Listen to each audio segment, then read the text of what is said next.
di pembelajaran tematik kelas 4. Nah, kita belajar di tema 1, indahnya kebersamaan, subtema 1, keberagaman budaya bangsaku, pembelajaran yang pertama. Kita langsung saja ya ke materinya.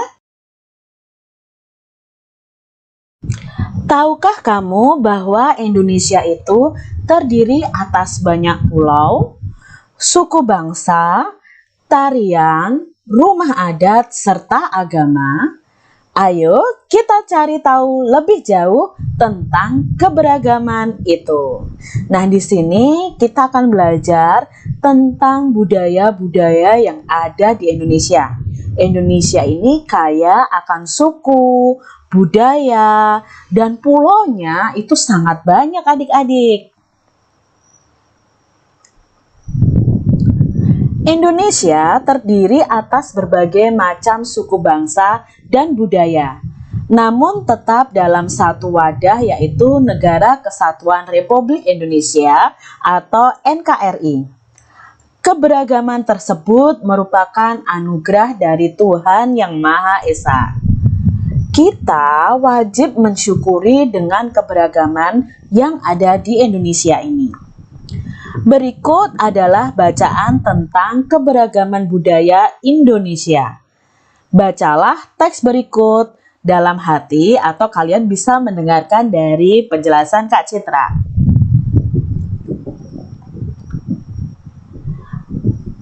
Paragraf yang pertama dari bacaan yang berjudul Pawai Budaya. Pawai budaya sangat menarik bagi warga kampung Babakan. Pawai ini selalu menampilkan keragaman budaya Indonesia. Udin dan teman-teman tidak pernah bosan menanti rombongan pawai lewat. Tahun ini mereka datang ke alun-alun untuk melihat pawai tersebut. Kakek Udin pun terlihat sabar menanti. Terdengar suara gendang yang menandakan rombongan pawai semakin dekat. Itu paragraf pertama. Lalu paragraf kedua, di barisan pawai terdepan terlihat rombongan dari Maluku. Rombongan laki-laki mengenakan kemeja putih, jas merah, dan topi tinggi dengan hiasan keemasan. Rombongan perempuan mengenakan baju cele. Baju ini terdiri dari atasan putih berlengan panjang serta rok lebar merah. Langkah mereka diiringi oleh suara tifa, alat musik dari Maluku.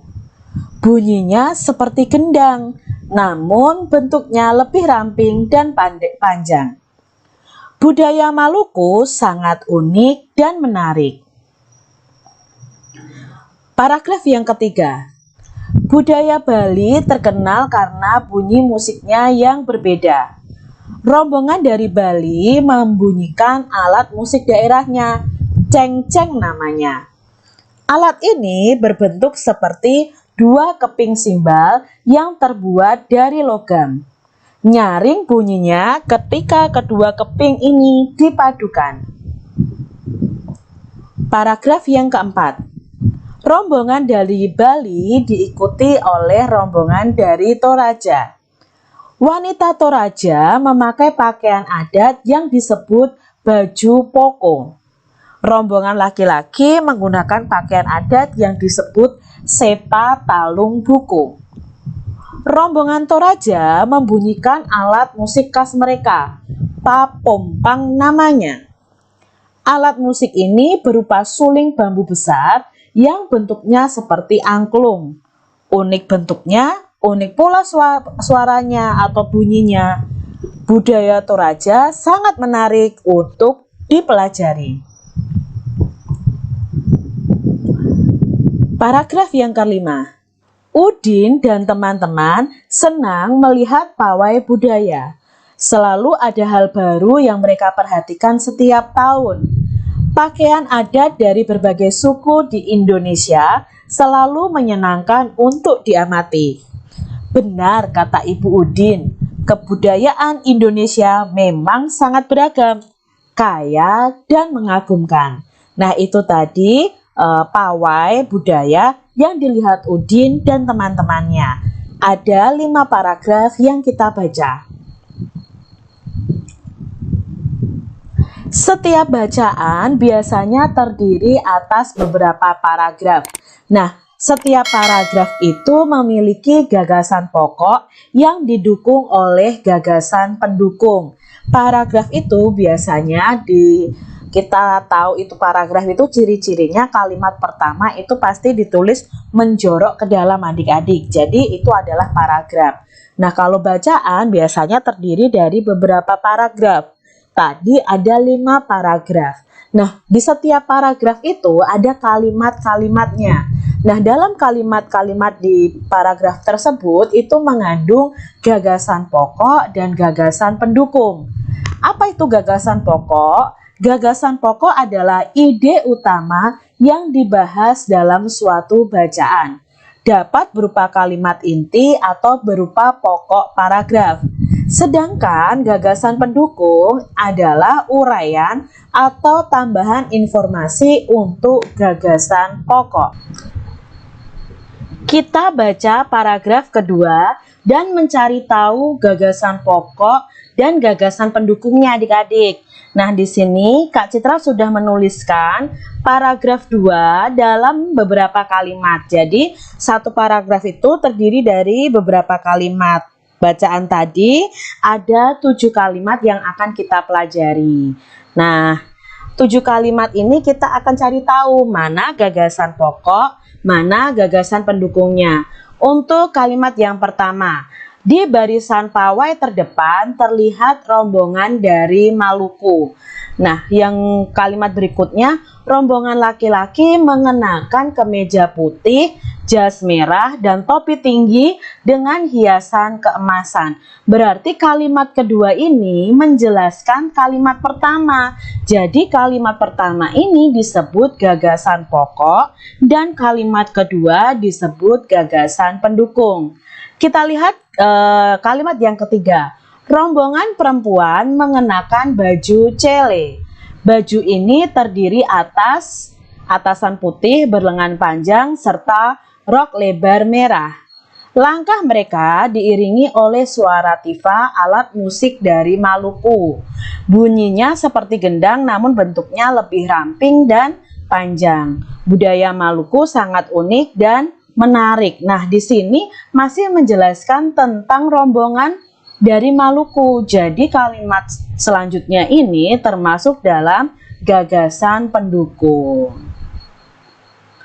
Kita lihat di paragraf yang ketiga juga adik-adik. Jadi paragraf ketiga ini ada 4 kalimat. Nah, supaya kalian bisa memahami apa itu gagasan pokok dan gagasan pendukung. Budaya Bali terkenal karena bunyi musiknya yang berbeda. Rombongan dari Bali membunyikan alat musik daerahnya, ceng-ceng namanya. Jadi kalimat kedua ini menjelaskan kalimat pertama. Karena kalimat pertama itu intinya adalah budaya Bali itu terkenal dengan bunyi musiknya yang berbeda. Maka kalimat pertama ini adalah gagasan pokok. Nah, alat musiknya diuraikan di kalimat kedua, 3 dan 4. Maka kalimat 2, 3, dan 4 ini termasuk gagasan pendukung. Begitu adik-adik. Indonesia adalah negara yang sangat beragam budaya, agama, dan bahasa daerahnya. Sebagai warga negara yang baik, kita wajib menghargai keberagaman tersebut. Ini adalah keberagaman bangsa kita adik-adik. Lihat ya, bangsa Indonesia ini terdiri dari beribu-ribu pulau. Tapi khusus untuk provinsinya, kita sudah memiliki 34 provinsi. 34 provinsi itu memiliki ciri khas yang berbeda-beda. Dari pakaian adat, tari, senjata, rumah, makanan juga bisa adik-adik. Nah, ini adalah contoh keberagaman yang ada di bangsa Indonesia. Dari yang pertama dari Aceh, Sumatera Utara, Sumatera Barat, Riau. Kalian lihat di sini, mereka memiliki kebudayaan masing-masing. Nah, kita mau lihat nih, dari 34 provinsi ini kebudayaan seperti apa. Kak Citra hanya akan cantumkan saja, kalian bisa baca ya adik-adik ya. Nah, ini adalah provinsi berikutnya, ada Sumatera Selatan, Bangka Belitung, Bengkulu, Lampung, DKI Jakarta, Jawa Barat memiliki keunikan masing-masing. Lalu ada Banten, Jawa Tengah, Yogyakarta, Jawa Timur, Bali, Nusa Tenggara Barat, lalu ada Nusa Tenggara Timur, Kalimantan Barat, Kalimantan Tengah, Kalimantan Selatan, Kalimantan Timur, Sulawesi Utara. Lalu ada Sulawesi Barat, Sulawesi Tengah, Sulawesi Tenggara, Sulawesi Selatan, Gorontalo, Maluku, lalu ada Maluku Utara, Papua Barat, Papua, dan Kalimantan Utara. Nah, itu tadi ciri khas dari masing-masing provinsi yang ada di Indonesia. Coba kalian sebutkan adik-adik, kalian berasal dari provinsi mana? Bisa kalian tulis ya di kolom komentar. Nah, adik-adik kalian juga bisa bertanya ke teman-teman kalian asal daerah mereka. Lalu tanyakan juga apa sih ciri khas dari asal atau dari daerah mereka masing-masing. Setelah mendapatkan informasi di atas, jawablah pertanyaan berikut. Apakah kalian semua berasal dari daerah yang sama? Jelaskan. Nah, mungkin ada yang berasal dari daerah yang sama, ada yang berbeda ya. Ya, mungkin ada yang dari Jawa Tengah, ada yang dari Bali, ada yang dari Jawa Barat. Mungkin asal daerah kita berbeda-beda. Kalau Kak Citra dari Jawa Tengah. Nah, apakah kalian mempunyai ciri khas daerah yang sama? Coba jelaskan. Nah, ciri khasnya tidak ya, ciri khasnya berbeda. Masing-masing daerah itu memiliki ciri khas masing-masing. Bagaimana sikap yang seharusnya kalian tunjukkan terhadap perbedaan yang ada? Nah, kita harus tetap hidup rukun, saling menghargai, tidak mengejek ciri khas daerah teman kita yang lain. Indonesia terdiri atas berbagai macam suku bangsa dan budaya, namun tetap dalam satu wadah, yaitu Negara Kesatuan Republik Indonesia. Keragaman tersebut merupakan identitas bangsa Indonesia yang membuat bangsa Indonesia dikenal sebagai bangsa yang memiliki kekayaan budaya, suku, dan agama yang berbeda-beda. Keragaman tersebut merupakan anugerah dari Tuhan Yang Maha Esa. Kita wajib mensyukurinya adik-adik. Wujud syukur tersebut dapat dilakukan dalam bentuk sikap saling menghargai antar suku dan pemeluk agama atau kepercayaan yang berbeda. Mungkin ada yang beragama Islam, ada yang beragama Kristen, ada yang dari suku Jawa, suku Batak, dan lain sebagainya. Tetapi kita harus tetap saling menghargai. Sekarang, tuliskan pada kolom berikut apa yang telah kamu lakukan untuk menghargai perbedaan yang ada. Adik-adik bisa tuliskan di buku kalian masing-masing.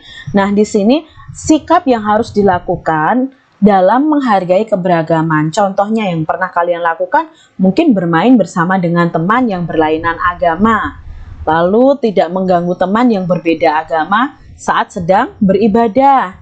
Tidak mengejek suku dan agama orang lain, berteman dengan semua teman walaupun berbeda suku dan agama. Lalu berikutnya bisa memberi kesempatan teman untuk beribadah.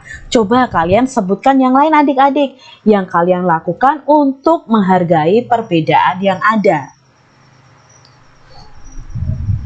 Kamu juga bisa menuliskan contoh-contoh sikap tidak menghargai keberagaman yang kamu tak ketahui. Nah, sikap yang tidak menghargai keberagaman ini jangan dilakukan adik-adik. Nah, contohnya nih, bermain hanya dengan teman yang satu suku bangsa. Kalau tidak sama sukunya, aku tidak mau berteman. Tidak boleh adik-adik. Kalian tetap harus berteman dengan semua orang. Contoh lainnya nih adik-adik, sikap tidak menghargai keberagaman, yaitu mengejek agama dan suku orang lain. Hanya berteman dengan teman yang sama saja, sama agamanya. Lalu, tidak memberi kesempatan teman untuk beribadah, itu berarti kamu tidak menghargai keberagaman. Contoh lainnya juga adalah mengganggu teman yang sedang beribadah. Jangan dilakukan ya adik-adik ya. Sebagai anak Indonesia, aku merasa bangga terhadap keberagaman yang ada. Menghargai perbedaan merupakan wujud dari semangat persatuan dan kesatuan. Kita harus bangga adik-adik, bangsa Indonesia itu penuh keberagaman. Nah, di sini ada alat musik ya, alat musik dari berbagai macam provinsi yang ada di Indonesia. Nah, kita mau baca nih, alat musik ini tuh tentang apa ya?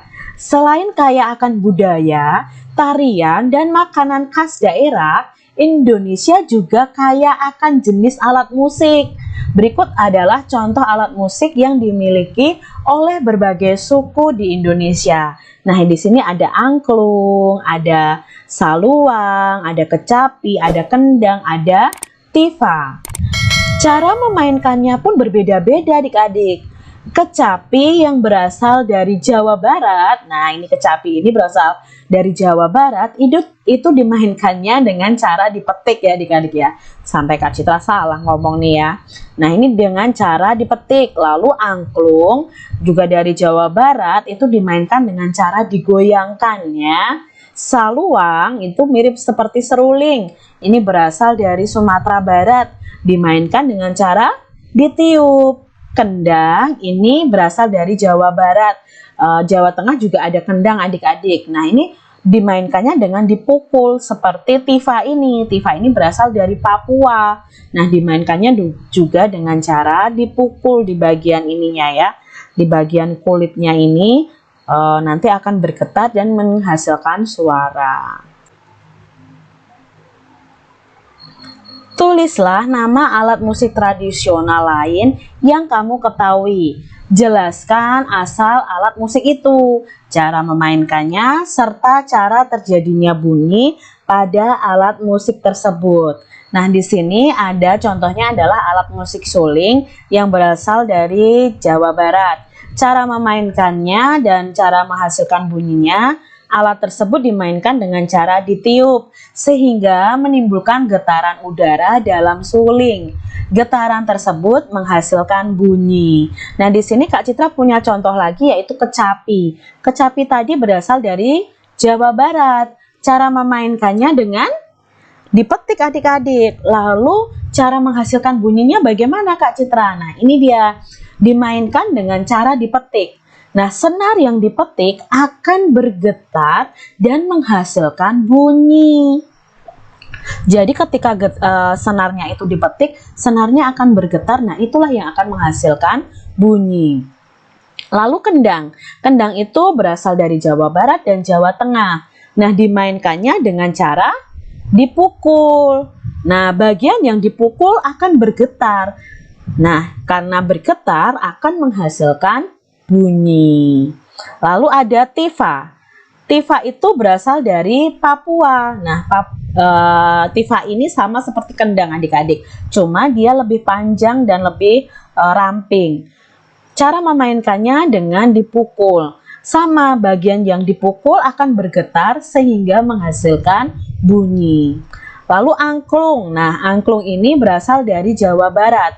Dimainkan dengan cara digoyangkan. Bagian dalam bambu akan bergetar sehingga akan menghasilkan bunyi. Nah, dari alat musik ini kita jadi tahu adik-adik bahwa bunyi itu berasal dari benda yang bergetar. Coba ketika adik-adik berbicara, kalian pegang leher kalian. Nah, sebenarnya di situ ada pita suara di dalam bagian tubuh kita itu ada pita suara yang bergetar saat kita berbicara, maka keluarlah bunyi. Nah, ingat ya adik-adik ya, bunyi dihasilkan dari benda yang bergetar. Tuhan Yang Maha Esa menganugerahkan kita indera pendengar, yaitu telinga adik-adik. Melalui indera ini kita dapat mendengar dan menikmati hasil karya seni budaya yang beragam. Jadi mari kita jaga indera pendengar kita adik-adik. Segala macam bentuk bunyi berasal dari benda yang bergetar. Getaran dari suatu benda akan mengakibatkan udara di sekitarnya bergetar. Getaran tersebut akan menimbulkan gelombang bunyi di udara. Nah, benda-benda yang bergetar dan menghasilkan bunyi itu disebut dengan sumber bunyi. Bunyi dapat merambat adik-adik melalui benda padat, cair, dan gas. Akan tetapi, bunyi tidak dapat merambat pada ruang hampa. Ruang hampa itu apa toh Kak Citra? Ruang hampa itu ruang yang tidak ada udaranya. Mengapa? Karena bunyi itu akan merambat itu melalui benda padat, cair, dan gas, melalui udara di sekitar kita, sehingga kita bisa mendengarkan bunyi tersebut. Jika tidak ada udara di sekitar kita, otomatis kita tidak akan bisa mendengarkan bunyi tersebut. Begitu adik-adik penjelasannya. Nah, selesai juga ya untuk pembahasan kita di tema 1, subtema 1, pembelajaran 1,